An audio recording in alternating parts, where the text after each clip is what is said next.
A few moments later. Akan menjawab pertanyaan dari kelompok 2, yaitu saudari Anissa Surarama, yang dimana beliau bertanya terkait dengan prinsip absolute reliability, tidak memperbolehkan pengecualian dan tidak selalu memerlukan hubungan langsung antara pelaku dan peristiwa yang menimbulkan kerugian. Apakah prinsip ini lebih realistis untuk ditetapkan secara lebih luas dalam konteks perlindungan konsumen di Indonesia, lebih khusus bagi usaha kecil dan menengah? Apa potensi dampak negatifnya terhadap inovasi pertumbuhan bisnis?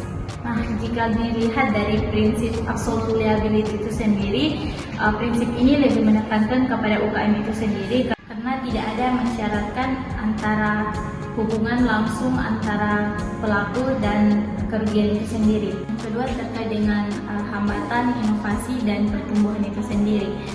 Risiko yang tinggi dari pelaku usaha itu sendiri dapat menjadi celah terkait dengan peningkatan daripada produk atau barang yang dipromosikan oleh pelaku usaha itu sendiri. Baiklah, saya akan menjawab pertanyaan dari kelompok 3, yaitu dari Sherin Sariawan. Yang dimana pertanyaan itu, apakah konsep tanggung jawab produk harus selalu bersifat mutlak? Atau adakah situasi di mana pelaku usaha dapat dibebaskan dari tanggung jawab? Jawabannya adalah, konsep tanggung jawab produk itu tidak harus selalu bersifat mutlak. Dalam prinsip tanggung jawab mutlak, para pelaku usaha itu diharuskan untuk selalu bertanggung jawab atas produk yang diberikan. Misalnya, para konsumen itu merasa dirugikan atas kecacatan atas sebuah produk, maka pelaku usaha itu akan bertanggung jawab. Namun dalam prinsip ini, apabila pelaku usaha dapat membuktikan bahwa produk itu cacat bukan karena ulah mereka ataupun produk itu rusak karena kelalaian para konsumen, maka pelaku usaha itu dapat dibebaskan dari tanggung jawab ini. Saya akan menjawab pertanyaan dari kelompok 5, yaitu dari saudara Ahya. Pertanyaannya adalah, coba jelaskan apa itu tanggung jawab Karios dan corporate. Karios liability adalah merupakan doktrin hukum yang menyatakan bahwa pelaku usaha dapat diminta pertanggungjawaban atas kelalaian atau kesalahan dari karyawannya, tetapi itu masih dalam ruang lingkup pekerjaan. Contohnya seperti bila karyawan memberikan informasi yang keliru atau melakukan kerusakan kepada produk, maka konsumen dapat meminta pertanggungjawaban kepada pelaku usaha kerugian yang ditimbulkan. Berikutnya adalah pengertian tentang corporate liability. Corporate liability hampir mirip dengan Karios liability, tetapi corporate liability ini lebih fokus kepada lembaga atau korporasi. Contoh penerapan corporate liability dalam kasus pembangunan, jika kontraktor melakukan kesalahan atau dalam pembangunannya memiliki, maka konsumen dapat menuntut kepada pengembang utama untuk bertanggung jawab, bukan hanya kontraktornya saja. Baiklah, saya ingin menjawab pertanyaan dari kelompok 6, yaitu Nurdiana Gobel. Bagaimana ketika kita membeli sebuah barang di online shop dan barang yang datang itu mengalami kerusakan atau cacat, dan ketika kita ingin mengembalikan barang tersebut, kenapa ongkir itu harus ditanggung oleh konsumen, bukan oleh pelaku usaha? Jawabannya adalah, ketika konsumen membeli sebuah barang dan barang yang didapatkan itu mengalami kerusakan atau cacat, maka di sini pelaku usaha itu akan bertanggung jawab atas kerusakan barang tersebut.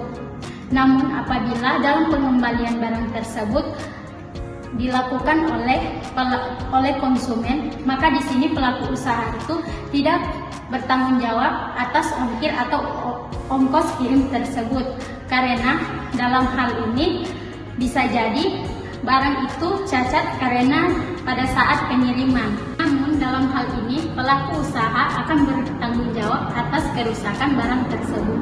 Selanjutnya saya akan menjawab pertanyaan dari kelompok 7, yaitu saudari Nurain Pulo, yang dimana beliau bertanya terkait dengan bagaimana pelaku usaha dapat menangani jika suatu saat terjadi kesalahan informasi yang mereka sediakan terkait dengan produk atau jasa yang ditawarkan kepada konsumen.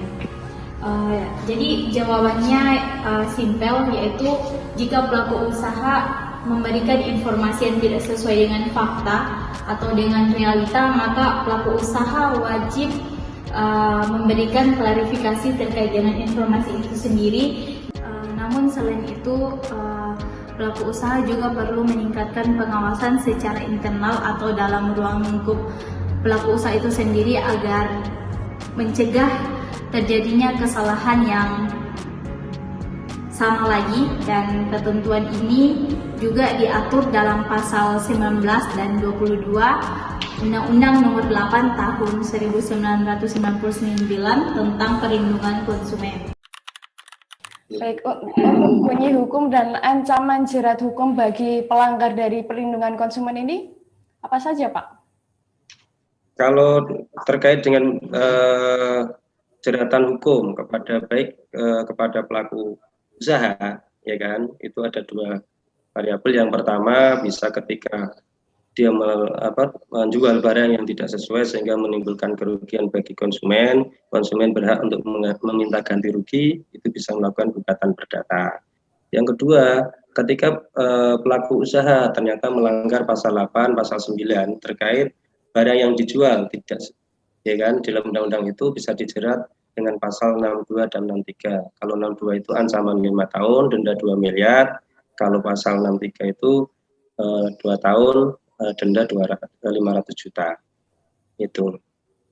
Berarti apa yang dengan pasal 8 tadi, ketika pelaku usaha dapat dijerat sebagaimana pasal 62, ya kan? Kalau normanya itu dalam pasal 8, yaitu pelaku usaha dilarang memproduksi atau memperdagangkan barang dan atau jasa yang tidak sesuai dengan janji yang dinyatakan dalam label, etiket, keterangan iklan. Contoh kecil gini, ketika pelaku usaha itu mau jual barang, kan mesti ada brosur, ada iklannya, ya kan? Ketika membuat iklan itu, dia harus jujur dan tidak ada unsur penipuannya, kan gitu. Kalau ternyata itu melalui media massa bisa dijerat dengan Undang-Undang ITE. Kalau memang cara langsung tidak melalui media massa bisa dijerat dengan yang namanya pasal 378, yaitu penipuan KUHP itu. Berarti memang kalau misalnya ada pelanggar atau bisa dikatakan pelaku usaha ini melanggar perlindungan konsumen, berarti bisa didobelkan dengan undang-undang yang lain, baik itu KUHP atau KUH Perdata gitu ya, Pak? Iya. Ya, baik. Kalau untuk perlindungan konsumen ini keluhannya yang bisa dilaporkan itu bagaimana, Pak? Ya, contoh kecil gini, ketika kita membeli barang, sudah sepakatan kan, barang contoh kecil sekarang yang lebih marak itu kan jual beli melalui medsos. Kadang orang membeli itu karena melihat iklannya kok bagus sekali produknya, kan gitu. Nah, pada saat produk itu terbeli ternyata tidak sesuai. Ya, terus pada saat beli itu ada nggak ketentuan? Contoh kecil gini, ketika barang sudah dibeli tidak sesuai, tidak bisa dikembalikan, kan gitu. Ataukah barang rusak sampai ternyata rusak, itu dibebankan kepada tidak menjadi tanggung jawab pelaku usaha, kan gitu. Itu contoh kalau konsumen merasa dirugikan, yaitu bisa berupaya tadi, upaya hukum gitu.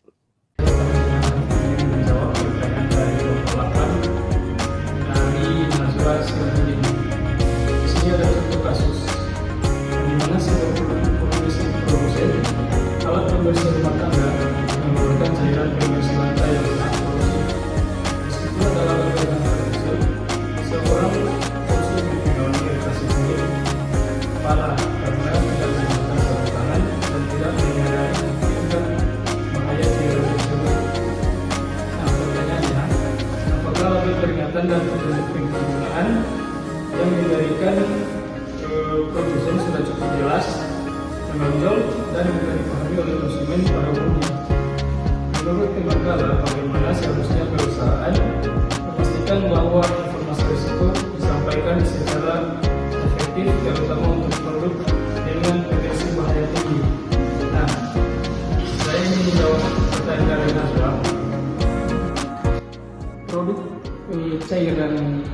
pembersih korosif harus mencantumkan label yang jelas dan mudah dipahami oleh para konsumen. Nah, label yang tidak jelas bisa mengakibatkan ketidaksadaran bagi setiap konsumen, sehingga hal ini berpotensi bahaya bagi setiap para konsumen hingga menimbulkan kecelakaan. Sistem harmonisasi global itu menekankan bahwa di setiap produk itu harus ada simbol piktogram, di mana simbol ini mengartikan bahaya. Label itu harus diletakkan pada sudut yang mudah dijangkau oleh setiap para konsumen. Nah, sistem ini juga cukup efektif untuk meningkatkan kesadaran bagi setiap produsen yang mengkonsumsi produk tertentu.